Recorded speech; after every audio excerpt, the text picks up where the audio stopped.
Before I begin trans, I usually like to do a cornball Batman impersonation. And tonight, this is from King Tut's Royal Apothecary. Your Majesty, I've done it! I've created Amarabu symbol to give praise to the jackal goddess Hathor and her sacred baboons. Who plays King Tut? Victor Buono. Victor? Okay.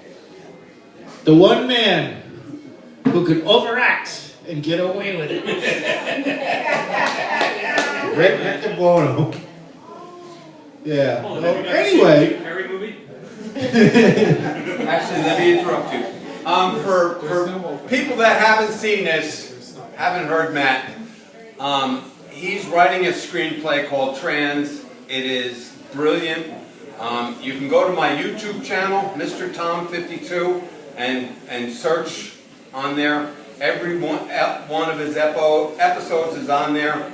And if you watch it, if you listen to it or watch it in order, it is really, really a lot of fun. So I highly recommend doing that.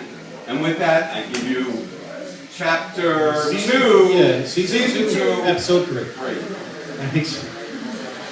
Okay. Once again, go forward with me to a world sometime in the near future, to the early 22nd century. A world where the next major industry in the United States is the manufacture of biological replacement parts. Where the impossible is now tomorrow's reality, and it's a world where man has advanced to such a level that it is literally possible to create the human body into a form a person desires. We continue now the story of Fran and Frankie Jensen, who were, until recently, one transgender person attempting to be biologically transformed genetically and physically into a female. Due to a stroke, the transformation procedure was aborted while it was underway. Frankie's brain remains in his original body. Now awake from his medically induced coma, his brain tissue fully regenerated, Frankie now deals with the reality that he is still biologically male and cannot undergo the transformation procedure. As for Fran, originally the body that Frankie's brain was to be transplanted to, Fran is a healthy, beautiful 30-year-old woman with all of Frankie's memories and emotions, downloaded from a copy of Frankie's mind that was made before the transformation procedure. But she faces an uncertain future now that she knows the truth, that she is only 6 weeks old with memories that are not her own. Further complicating Fran and Frankie's lives, not only a threat from Frankie Jensen's father, who did not approve of the transformation procedure, it was revealed in our previous episode that other, greater forces, whose intentions remain unclear at this time, seem to have an interest in Frankie and Fran's progress. Dr. Corbin, who performed the revolutionary procedure on Fran and Frankie, is part of them.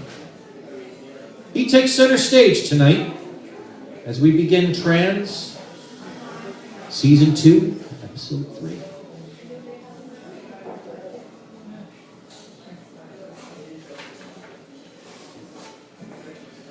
We fade into Dr. Corbin's office, late afternoon. Dr. Corbin sits at his desk, his hands clasped in front of him, deep in thought.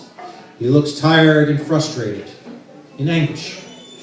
In the background, on his computer, is some old music playing. The turn of a friendly card from the Alan Parsons Project. And the music is at bed level. He shuts his eyes. Then we dissolve to footage of episode 1, albeit from different angles and sepia tones. Fran looks at herself in the mirror, tears stream down her face. I'm me. I'm me. Fran puts the mirror down and abruptly embraces Dr. Corbin. Thank you. And then we cut in previously unseen footage occurring in episode 10. We cut to Frankie. Frankie in his hospital bed. He is angry and frustrated, and he weeps miserably. Karen, his mother, is nearby. You promised me! You promised me! I'm sorry, Frankie. I'm so sorry. But you would have died if I didn't stop the procedure. Why didn't you let me die then? Karen tries to console Frankie, but he is inconsolable. He pushes her away. Frankie, no. Damn you, doctor. And in the background, suddenly, we hear the chime of an alarm. And we cut back to the present with Dr. Corbin. Dr. Corbin's eyes pop open. A tear streams down his face. He immediately silences the music on the computer. He presses another button on his computer. His office manager, a woman in her late 50s, named Jo, appears on screen. Dr. O'Shaughnessy is on the phone, sir. Oh, God, not now. Put her through. We cut in to a close-up of the computer. We cut back and forth between Dr. Rowan O'Shaughnessy and Dr. Corbin. We see an image of Dr. R.J. O'Shaughnessy, whom we haven't seen since episode 4 in the first season. She is an attractive middle-aged woman who appears to be about 50. Well, this is a surprise, Rowan. It was a bit awkward the last time you spoke. RJ's expression is harsh but restrained. I told you, Daniel. Only my father called me that. What do you want? I really don't have time for... Daniel, my stepmother, Dr. Alexandra Sikowski, passed away this morning. I thought you would want to know. I'm sorry for your loss. Thank you. But it's not going to change anything, Daniel. No, I suppose not. I guess if that mattered to you, if a decade ago it mattered to you, it may have. Actually, it does, Daniel. If I didn't, I wouldn't be calling you right now to give you a heads up. What do you mean, a heads up? Before Alex died, she contacted Dr. Solomon from the Institute's Board of Ethics. And we cut in to a reaction shot of Dr. Corbin. Dr. Corbin's eyes widen. He looks angry and scared at the same time. On what grounds? Well, we've heard a few things. Don't ask me where.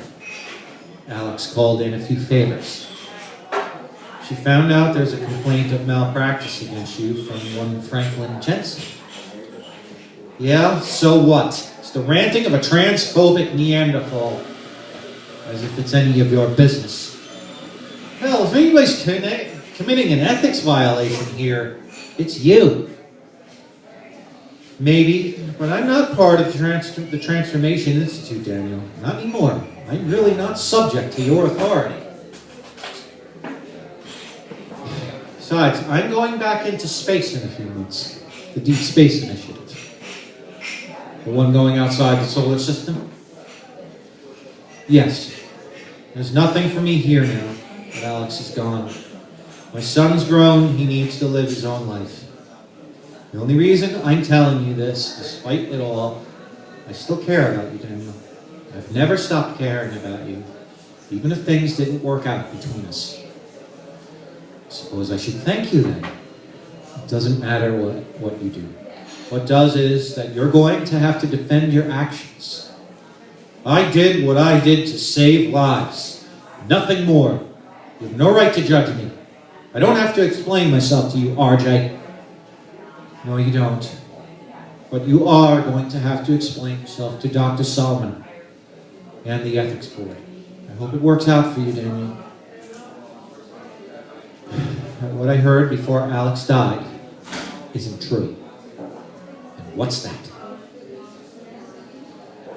That you copied a human mind into a new body, which was only supposed to be transplanted to. And that you are keeping a transgender male to female from which that mind was copied in her original body against her will. It's not like that at all. Cut to black, end of episode 16.